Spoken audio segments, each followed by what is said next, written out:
Hi folks, we're going to take a look at number 2 from the Unit 6 Lesson 3 worksheet. So they're asking us to sketch this combination of two fairly simple functions, root x and sine x, and it's the product of the two. Alright, so let's start analyzing this here. So first let's talk about the domain. Okay, so sine x has a domain of all real numbers, so no issue that comes from that one. But root x, of course, is only valid for x greater than or equal to 0. So that means this whole thing will only be valid for x greater than or equal to 0. So our domain is from 0 to positive infinity, including 0. Okay, so let's start talking about x-intercepts here. So since it's a product, the x-intercepts are going to be wherever each individual one is equal to 0. All right, so root x has only one x-intercept, right at 0. Of course, sine x also has a 0 there.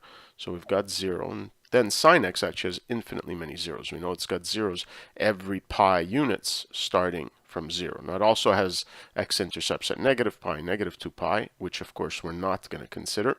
We're only considering those positive ones. So 0, pi, 2 pi, 3 pi, etc. Okay, we get the idea.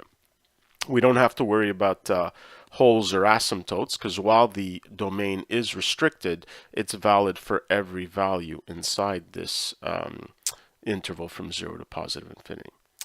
All right, so I guess let's start trying to draw the graph. So we'll have to make some, continue our analysis. In terms of end behavior, well, we expect that likely there's going to be some sort of oscillation since sine x is involved, but we'll have to see how that's going to work. So since my domain just starts at 0, I'm going to put my y-axis right at the very end. Okay.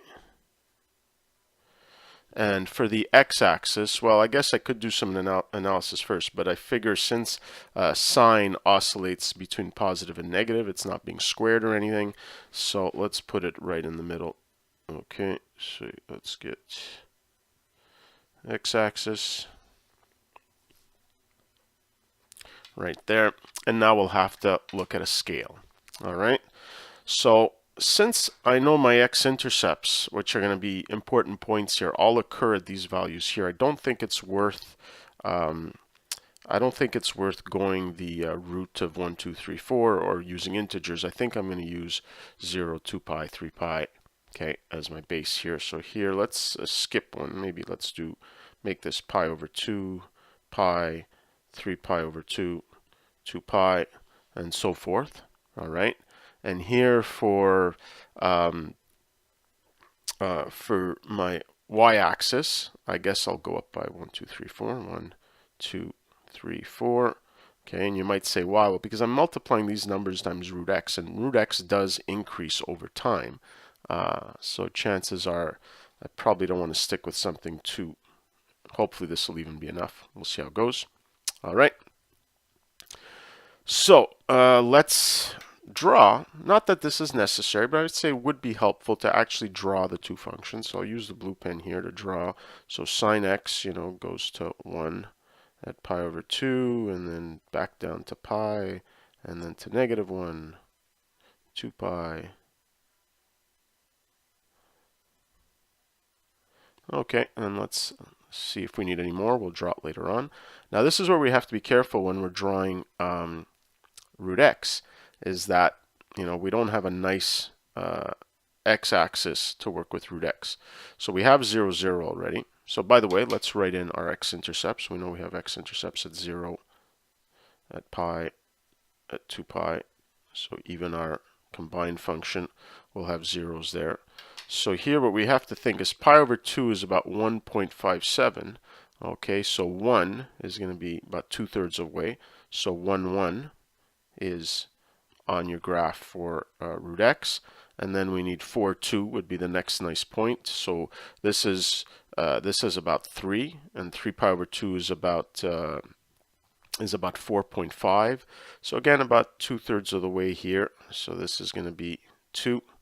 Okay, and then if we wanted to go one more, I guess 9, 3. So let's see, this is 6 is about 6, this is about 9. Okay, so maybe a bit more than here. There you go, 3, 9. Sorry, 9, 3 would be there. So let's try to draw this graph here. So there's root x. Okay, so just have to be careful given that you're working with this domain. All right, so this is where now we have to ask ourselves some questions.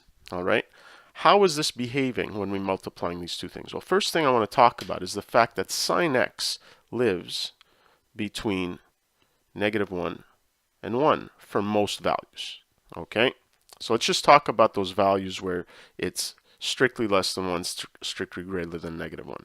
So essentially all these values, okay, other than where the maximum and minimum occur, sine x has an absolute value of less than 1.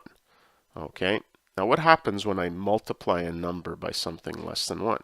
Okay, if I multiply by 0.9, by 0.7, by 0.2, it makes the number smaller. So whenever I multiply, say we'll start with the positive side, if I multiply root x by whatever sine x is, it's always going to make it smaller than what the value of root x is going to be, because I'm multiplying by something smaller than 1. It's going to be similar if this ends up being on the negative side.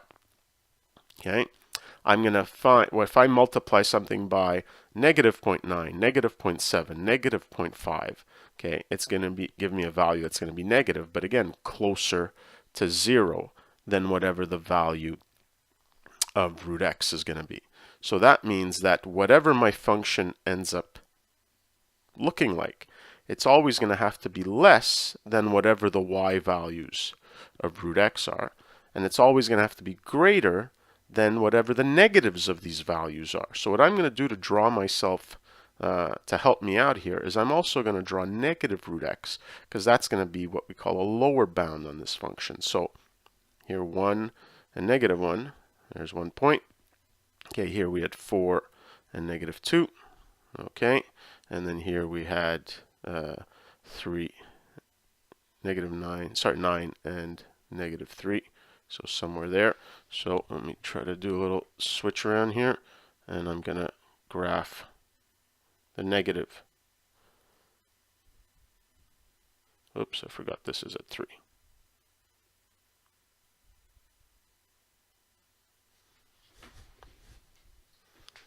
Okay, not the nicest thing in the world, but it'll have to do. There you go. So I know that whatever I get is going to be less than this function, greater than that function. Okay, the only exceptions to this rule are when sine x is actually equal to -1 or +1. All right, because here at those points, the value is going to be equal to whatever root x is, or the negative of what root x is. And those are the ones I'm going to focus on. Because at pi/2, sine x is equal to 1. So 1 times whatever root x is equal to. So there we go. There's a point on my graph. Okay, at pi we know we have 0. 3 pi/2, sine x is equal to -1. So -1 times whatever root x is going to be the negative of wherever I'm at. So there we go. There's another point on my graph. Similarly here at 5 pi/2, sine x is equal to +1. So the product is just going to be whatever root x is equal to. And here at this value here where sine x is -1, it's going to be -1 times whatever root x is equal to there. And there we go. And then we start to see, and remember we said all the other values have to be either less than root x or greater than negative root x. So we start to realize that our function is going to look like this. It's going to go up to this maximum, come back down to 0, then come down to this minimum, okay, and then go back up to 0, and then come back up to this maximum, and then come back down to this minimum. So it's going to keep oscillating, okay? Sort of the oscillations are going to get bigger and bigger and bigger, but always stay constrained by root x and negative root x. All right? So this is what our graph is going to look like. And then you start to see a pattern here, because if you worked on some of the other ones, so for example, there was the one from the homework, which was something like, I don't remember, for 0.9 to the x times sine or cos x, we saw that it had a similar type of behavior where it was contained within 0.9 to the x or negative 0.9 to the x. Okay, so we're seeing a pattern here when we are multiplying a trigonometric or a sinusoidal function by some other function. Okay, so just to recap what I did. First of all, I determined the domain. Second of all, I looked for x-intercepts as we normally do. Then I realized that there were going to be no asymptotes nor holes. Talking about end behavior is a bit tough here when we're working with an oscillating function. So once I had my x-intercepts, I went to try to analyze how I would draw the graph. And the big thing that we realized was that this function was always going to be smaller than the value of root x, because sine x lives between 1 and -1, or bigger than the value of negative root x. But when sine x was equal to positive or -1, it was going to be, the whole thing was going to be equal to the value of root x, or negative root x. Okay, that's it for this one.